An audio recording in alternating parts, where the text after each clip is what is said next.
The alarm screamed through the orbital station. Red lights flashed in every hallway and room. Dae-hyun ran to the command center, his boots hitting the metal floor hard. He had been sleeping when the emergency started. Now his heart was beating fast. Something very bad was happening. When he reached the command center, everyone was already there. They all looked scared. Hana sat at her communication station, her hands shaking as she typed. Minyo stood by the big screen staring at it with wide eyes. Jiwoo was checking weapon systems, but her face showed worry. Dae-hyun looked at the main screen. His blood went cold. There were ships coming toward Earth, but these were not human ships. They were huge, dark, and shaped like nothing he had ever seen. There were hundreds of them, maybe thousands. They moved together like a school of fish, but these fish had weapons. How long until they reach us? Dae-hyun asked. His voice was steady, but inside he felt afraid. 3 hours, Hana said quietly. Maybe less. They are moving very fast. 3 hours. That was not much time. Dae-hyun took a deep breath. He was the commander of this station. Everyone looked to him for orders. He had to think fast. Send a message to all Earth defense ships, he said. Tell them to get ready for battle. Tell them to come here now. Hana nodded and started sending messages. Her fingers moved quickly over the keyboard. Dae-hyun walked to Minho. The captain was still staring at the screen. What do we know about them? Dae-hyun asked. Minho shook his head. Not much. We tried to scan them, but their technology is very advanced. More advanced than ours. Their shields are strong. Very strong. Our regular weapons might not work against them. That was bad news. Very bad news. Dae-hyun felt a heavy weight in his stomach. If their weapons did not work, how could they fight? Jiwoo came over to them. She was the chief engineer. She was young but very smart. Commander, I have an idea, she said. It might sound crazy, but we need to try something. Tell me, Dae-hyun said. He wanted to hear any idea, even crazy ones. Jiwoo pointed to another screen. It showed different types of ships near Earth. Look at all these mining ships. They carry heavy equipment, big drills, strong magnets, containers full of ore and rocks. What if we use those things as weapons? Minyo laughed, but it was a nervous laugh. Use mining equipment as weapons? That does sound crazy. Maybe, Jiwoo said. But think about it. Those alien shields are made to stop missiles and energy weapons. But what about a big chunk of metal moving very fast? What about a cargo container full of rocks? Their shields might not be ready for that. Dae-hyun thought about it. It was a strange idea. But Jiwoo was right. They had to try something different. The normal way was not going to work. Do it, he said. Contact all the mining ships and cargo ships. Tell them what we need. Tell them this is an emergency. Jiwoo smiled a little and ran back to her station. She started calling the mining crews. Dae-hyun turned to Hana. What about the aliens? Are they sending any messages? Hana put on her headphones and listened carefully. Her face became more worried. Yes, Commander. I can hear them talking. They are not talking to us. They are talking to each other. I think they believe we cannot understand them. What are they saying? Dae-hyun asked. They call themselves the Vorath Empire. They say Earth is now their property. They are laughing about us. They think we are weak. They think this will be easy. Anger filled Dae-hyun's chest. These aliens thought humans were weak. They thought this would be easy. They had no idea what humans could do when they had to fight. On the alien command ship, Rathek stood tall. He was the leader of this attack force. His skin was gray and hard like stone. His eyes were yellow and cold. He had conquered many planets before. Earth would be just one more. He looked at the image of Earth on his screen. It was a beautiful blue planet. It would make a good addition to the Empire. The humans who lived there were primitive. Their technology was old. Their weapons were simple. This would not take long. Commander Rathek, one of his officers said, the humans are moving their ships. They are getting ready to fight us. Rathek made a sound like a laugh. Let them try. Their weapons cannot hurt our shields. We will destroy them quickly and take their planet. This will be over before the sun sets on their world. Back on the human station, the defense fleet was gathering. Ships came from all directions. Military ships with missiles and guns. But there were also other ships. Mining ships with big equipment. Cargo ships carrying containers. Even some passenger ships that wanted to help. Dae-hyun watched them all arrive. It was not a pretty fleet. The ships were different sizes and shapes. Some were old. Some were dirty from work. But they were all here. They were all ready to fight for Earth. Jiwoo came back with a report. Commander, the mining crews are ready. They have loaded their cargo holds with rocks and metal. They have their drilling equipment ready. They will do whatever we ask. Good, Daehyun said. He looked at the countdown on the screen. 2 hours until the aliens arrived. He took a deep breath. Everyone, listen carefully. Today we face an enemy that thinks we are weak. They think our weapons are not good enough. They think they will win easily. Everyone in the command center looked at him. He could see fear in their eyes, but he could also see determination. They are wrong, Daehyun continued. Yes, their technology is better than ours. Yes, their shields are strong, but they do not know humans. They do not know what we can do. We have survived on Earth for thousands of years. We have turned stones into knives. We have turned sticks into spears. We have always found a way to fight with whatever we have. Today will be no different. If our missiles do not work, we will use rocks. If our guns do not work, we will use our ships themselves. We will show them that humans can turn anything into a weapon. Minho smiled. Now that is a good speech, Commander. Hana stood up from her station. Commander, the Vorath fleet will be in weapon range in 1 hour and 30 minutes. Daehyun nodded. Then we have 1 hour and 30 minutes to get ready. Jiwoo, make sure every ship knows the plan. Minho, organize the fleet into attack groups. Hana, keep listening to the aliens. I want to know everything they say. They all got to work. The command center became busy with activity. People talked quickly. Computers beeped. Messages went back and forth between ships. Everyone knew what was coming. Everyone knew this would be hard, but no one gave up. No one ran away. They were human, and humans never stopped fighting. The Vorath fleet appeared on the screens like dark clouds covering the stars. They moved forward in perfect formation. Each ship was in exactly the right place. They looked unstoppable. They looked like death itself. Daehyun stood in the command center watching them come closer. His hands were on the edge of the control panel. His knuckles were white. Behind him, everyone was silent. They were all watching. They were all waiting for his order.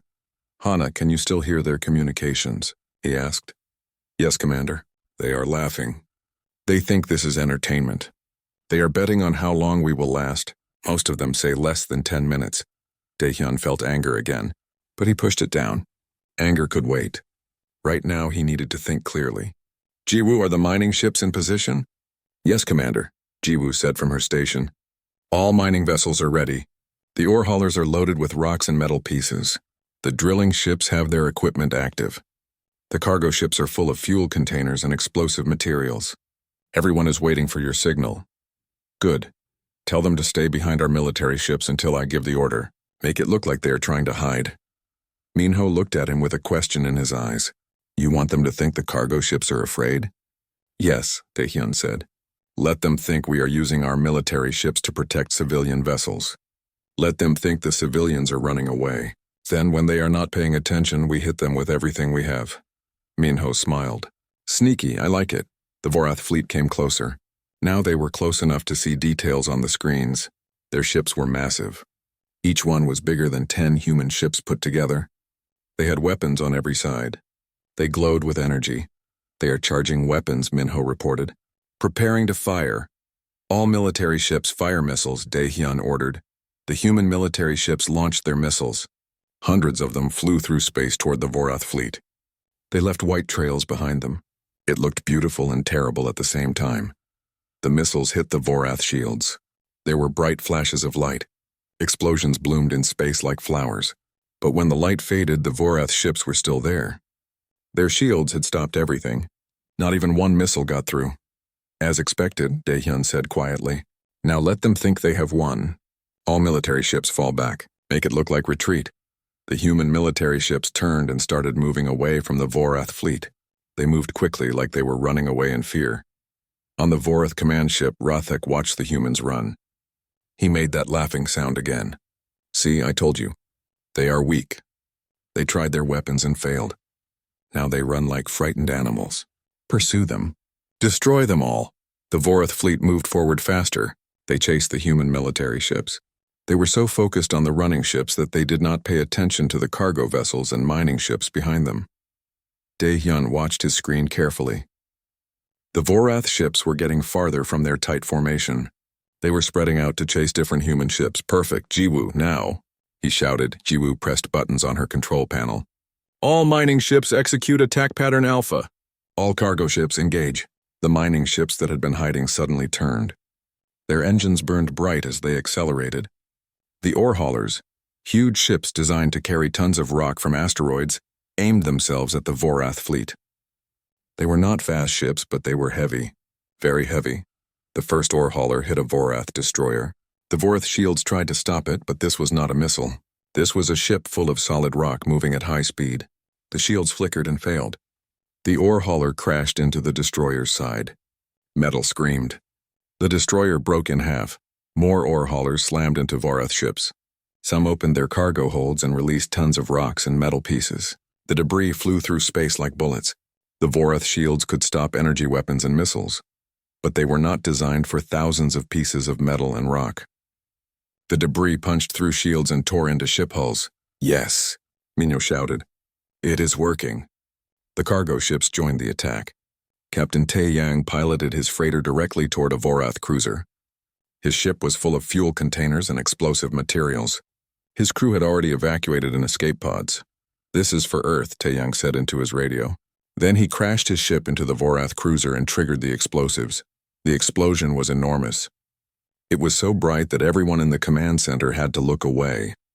When they looked back, the Vorath cruiser was gone. Just pieces of metal floating in space. Daehyun felt sadness for Tae-yang, but there was no time to mourn. The battle was still happening. Jiwoo, send in the drilling ships. The mining ships with large drilling equipment moved in. These drills were designed to cut through solid asteroid rock. They were powerful. They were dangerous. And now they were weapons. The drilling ships got close to Vorath vessels. Their shields could not stop the slow-moving drilling ships because they were not missiles or energy weapons. The drills touched the Vorath hull and started cutting. The sound was terrible even through the vacuum of space. The drills cut through armor like it was paper. They went deep into the Vorath ships, destroying engines and weapons systems.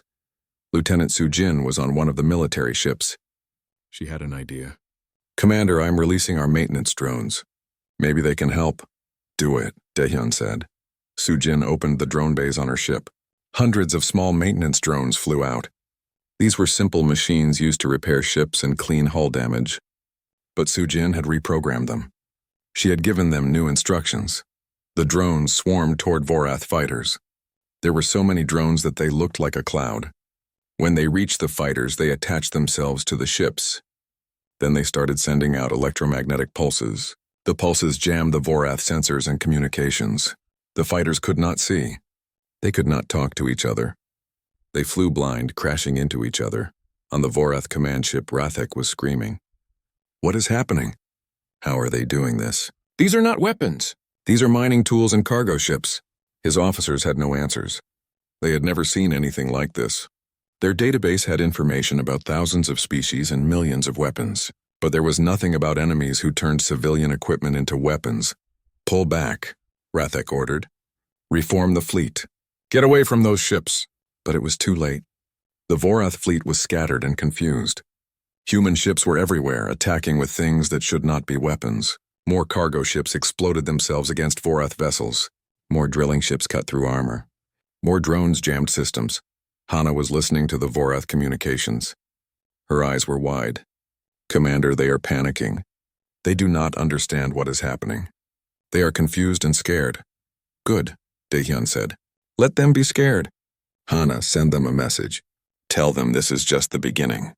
Tell them that humans can turn anything into a weapon. Tell them if they do not leave now, we will show them what else we can do. Hana sent the message. In the command center, everyone watched the screens. The Vorath fleet was broken. Many ships were damaged or destroyed.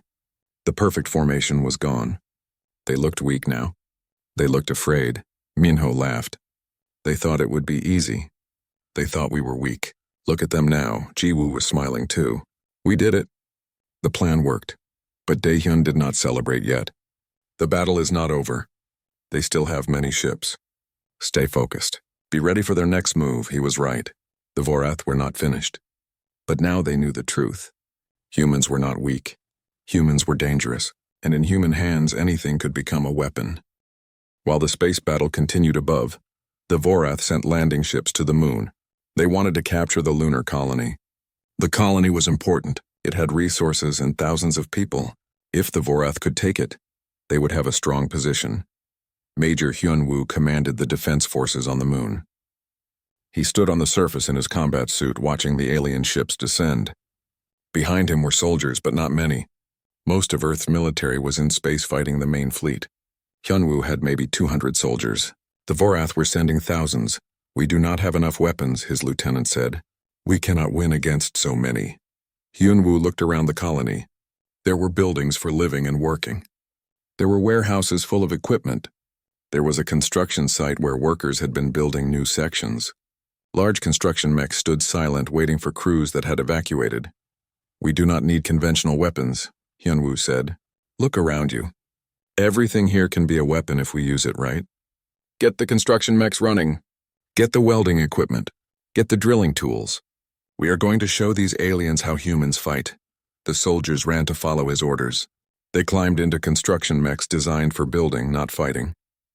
These mechs had hydraulic arms for lifting heavy materials. They had welding torches for joining metal. They had drills for making holes in rock. Now all of these tools would serve a different purpose. The Vorath landing ships touched down on the lunar surface. Their doors opened. Vorath soldiers marched out in formation. They wore advanced combat armor.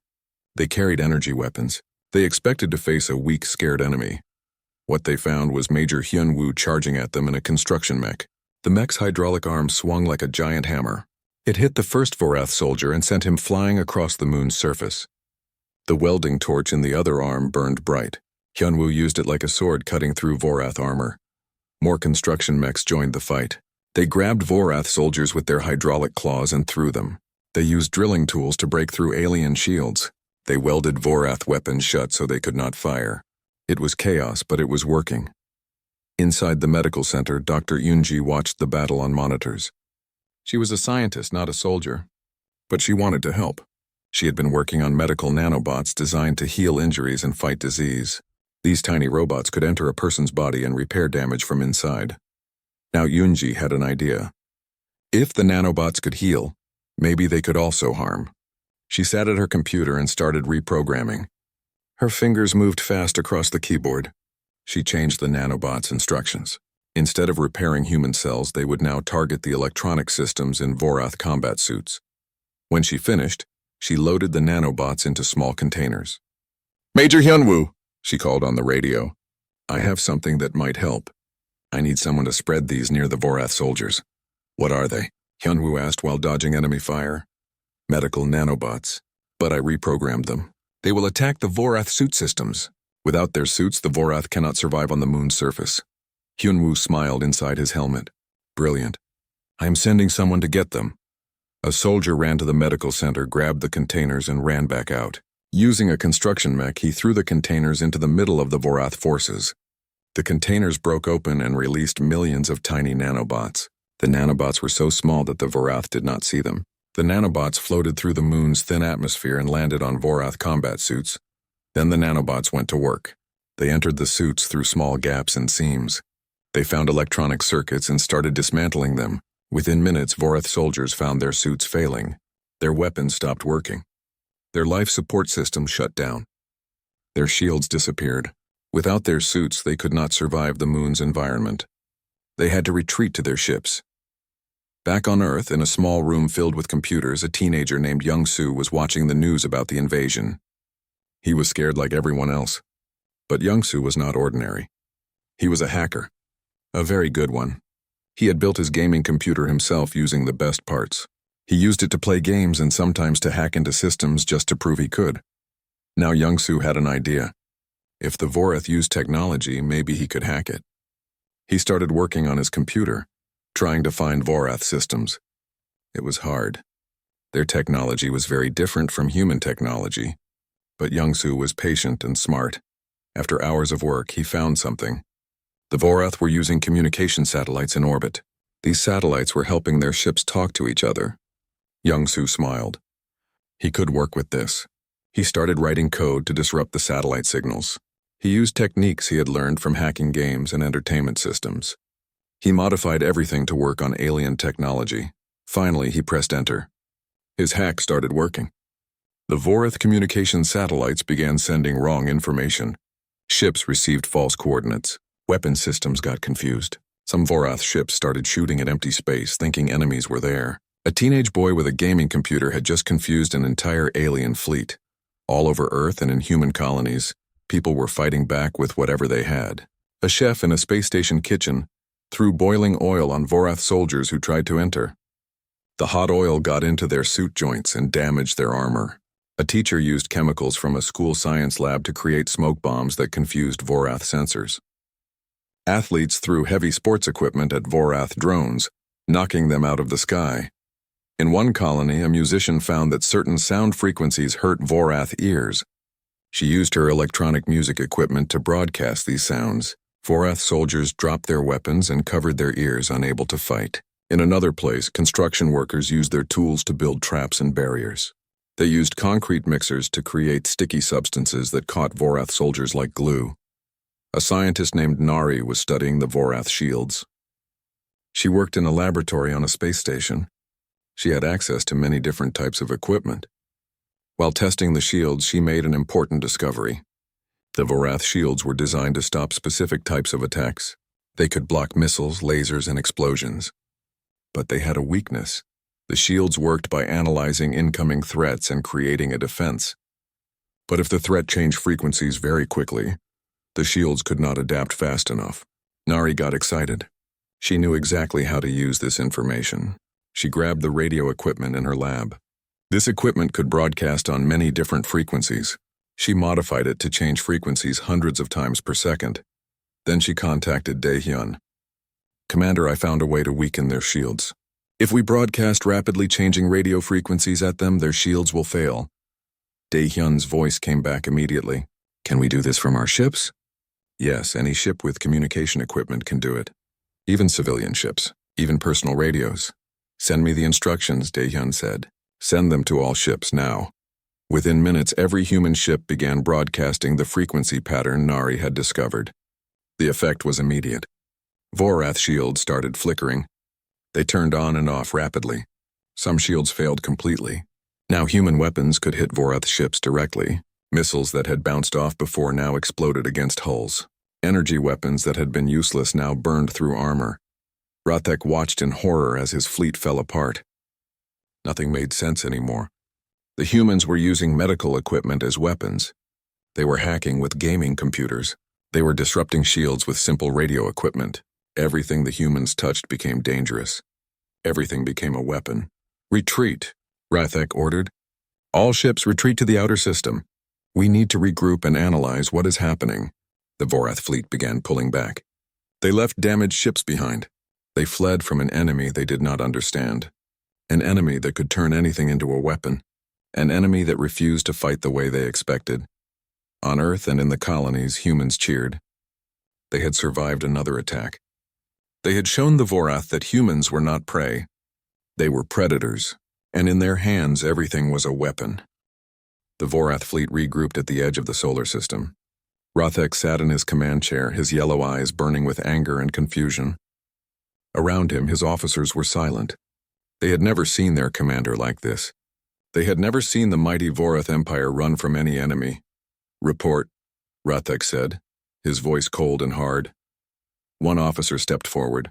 "Commander, we have lost 37 ships. 40 more are heavily damaged. Thousands of soldiers are dead or missing. The humans inflicted these losses using non-military equipment." "Non-military equipment," Rathek repeated slowly. "Mining tools, cargo ships, medical devices, gaming computers. They turned everything into weapons." "Yes, Commander. Our database has no protocols for this. We have fought thousands of species. None of them fight like this. They use weapons.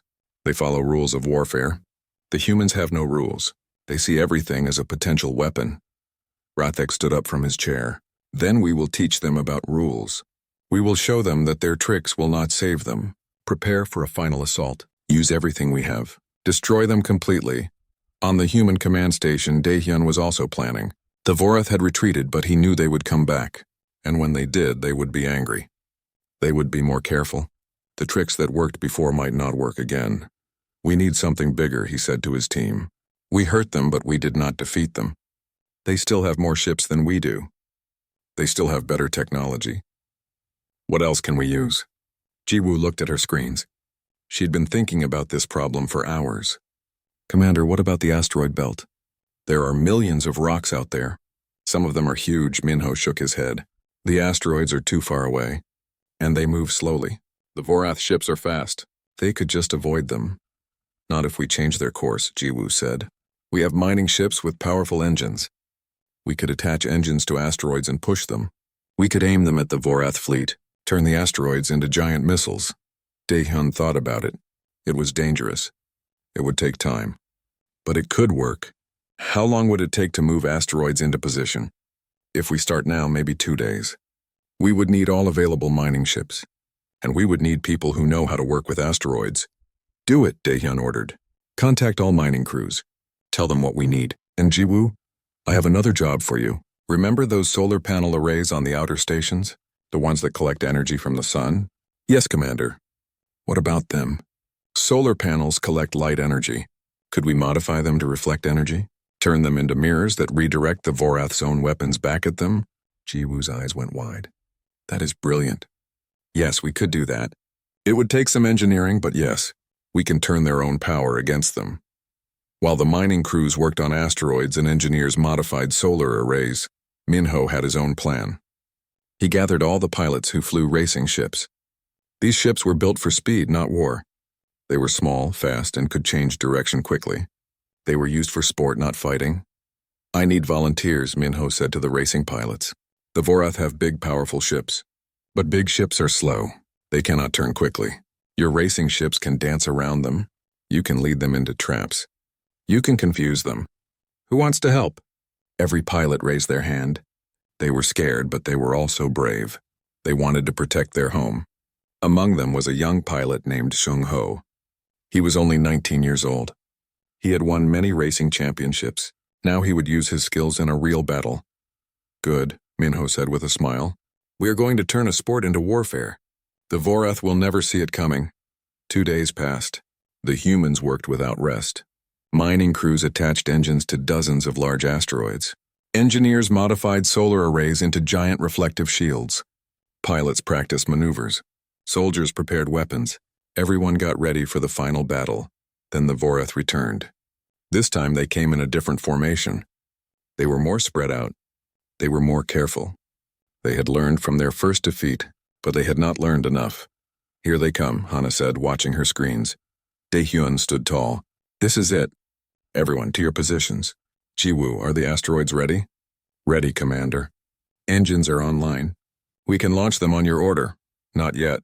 Let them come closer." "Minho, send in the racing ships." The racing ships launched. They were tiny compared to the Vorath vessels. They looked like insects flying around elephants. But these insects were fast and dangerous. Shung Ho led his squadron between the Vorath ships. The Vorath tried to shoot them, but the racing ships were too quick. They dodged every shot. The racing ships flew in patterns that confused the Vorath. They made the enemy ships turn and change course. They led them into specific positions. The Vorath did not realize they were being herded like animals. They thought they were chasing prey. They were wrong. "Now Jiwoo," Daehyun shouted. The asteroid engines fired.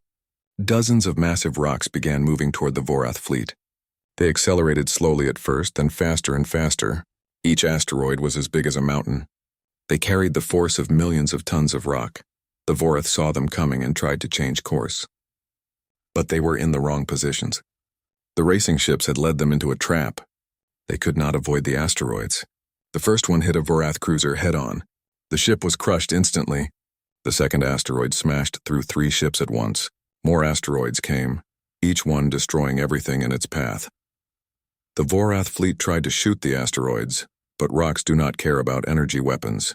The Vorath lasers and missiles only broke the asteroids into smaller pieces. Those smaller pieces continued forward like a storm of deadly meteorites. "Activate the solar arrays," Daehyun ordered. The modified solar panel arrays turned on. They positioned themselves between the Vorath ships and reflected their weapons. When a Vorath ship fired its energy weapons, The beams hit the solar arrays and bounced back. The Vorath found themselves shooting themselves. Their own powerful weapons destroyed their own shields and hulls. Shung-Ho flew his racing ship past a Vorath destroyer. He released all his ship's emergency life pods. The Vorath targeting systems locked onto the pods, thinking they were missiles. The Vorath wasted ammunition shooting at empty pods while human ships attacked from other directions. "This is impossible," Rathek screamed. "They are using rocks. They are using mirrors. They are using toys. How can we lose to such primitive tactics?" His officers had no answer. The Vorath Empire had conquered worlds with advanced technology and powerful armies, but they had never faced an enemy like humans. An enemy who saw no difference between a weapon and a tool.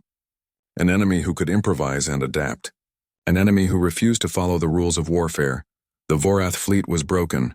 Half their ships were destroyed or badly damaged. The survivors scattered in panic.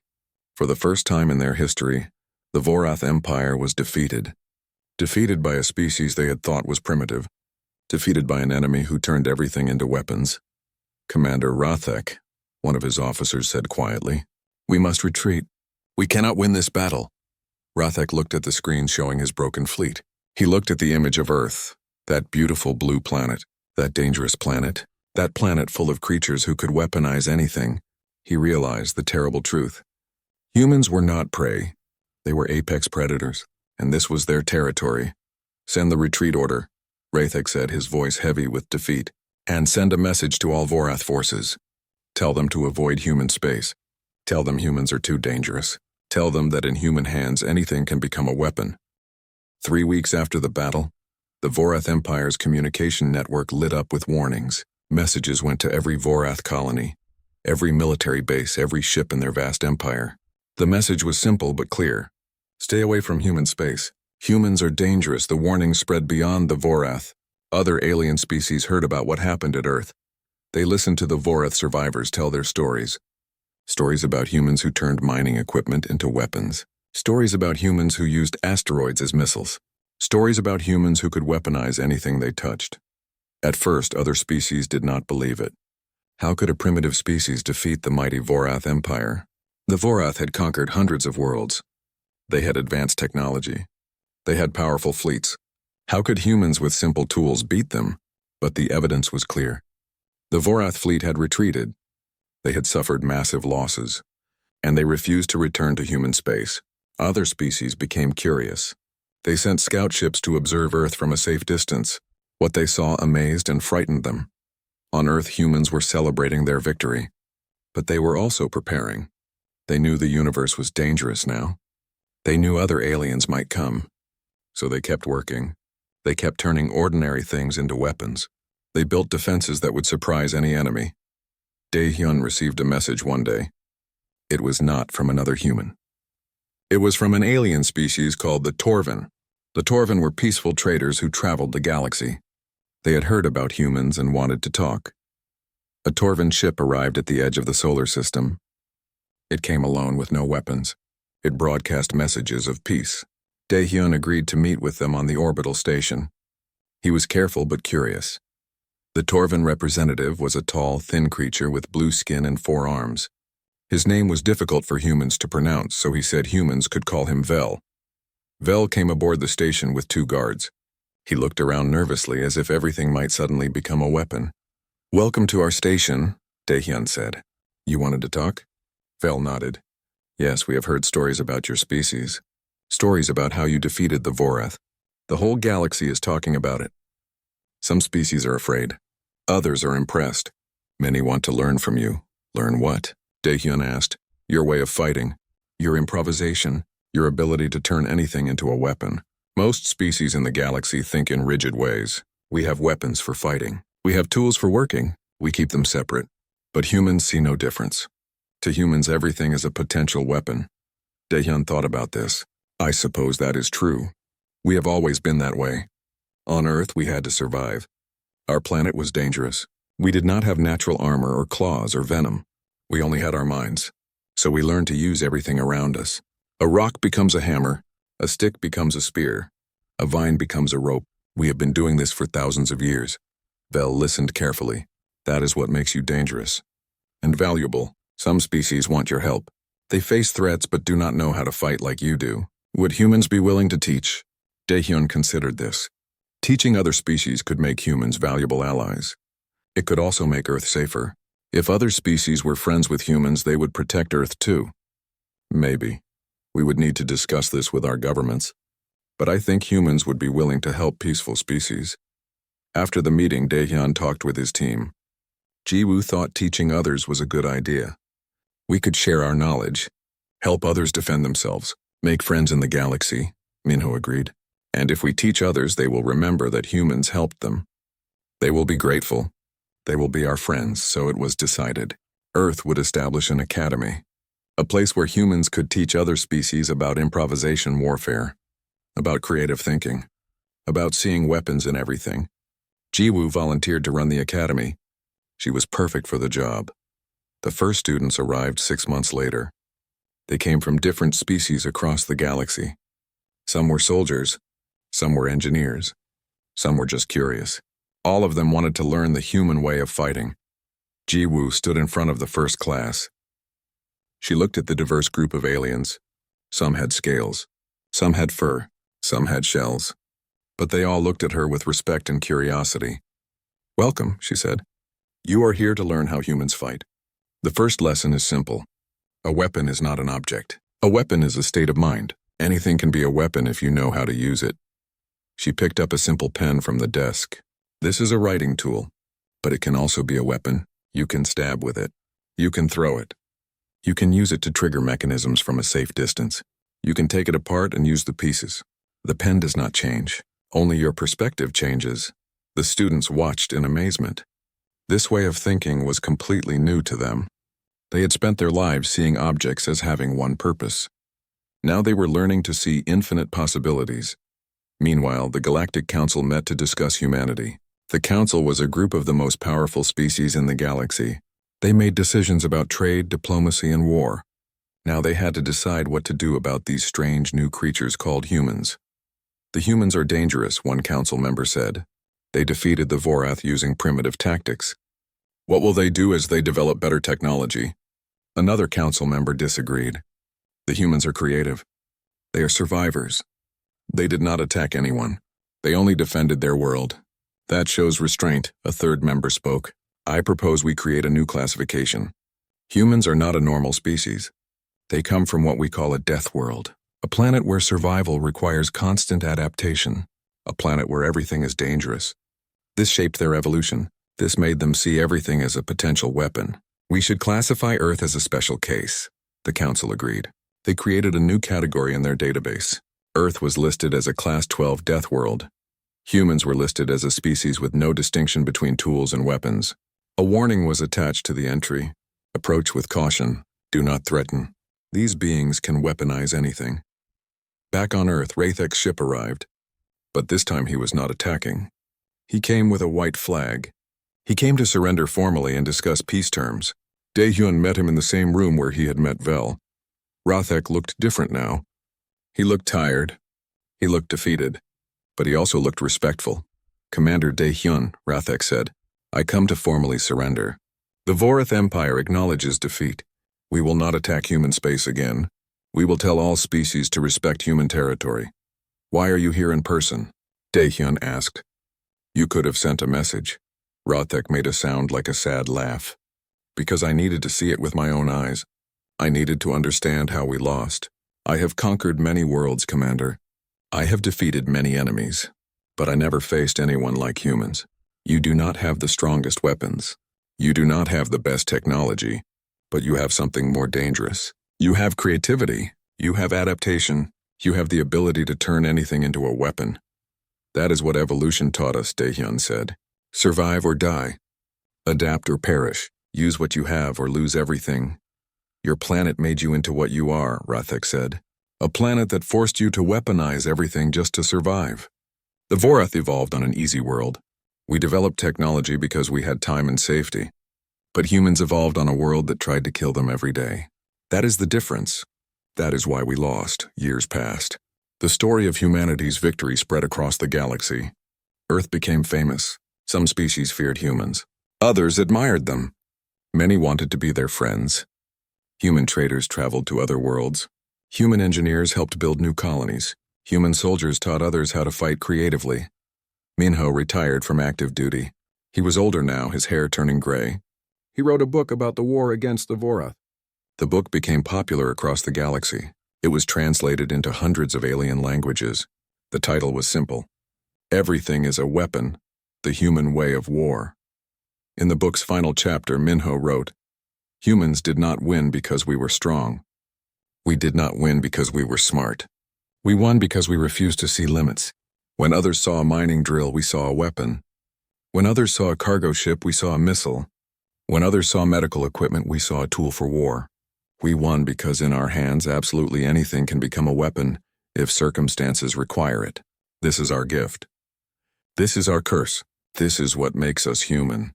The galaxy learned an important lesson. Never underestimate humans. Never think their simple tools make them weak. Because humans do not need fancy weapons. They can turn anything into a weapon. A rock, a stick, a rope, a computer, a ship, a star itself. In human hands, everything is dangerous. Everything is deadly. Everything is a weapon. And that truth echoed across the stars, a warning and a promise. Humanity had arrived in the galaxy, and the galaxy would never be the same.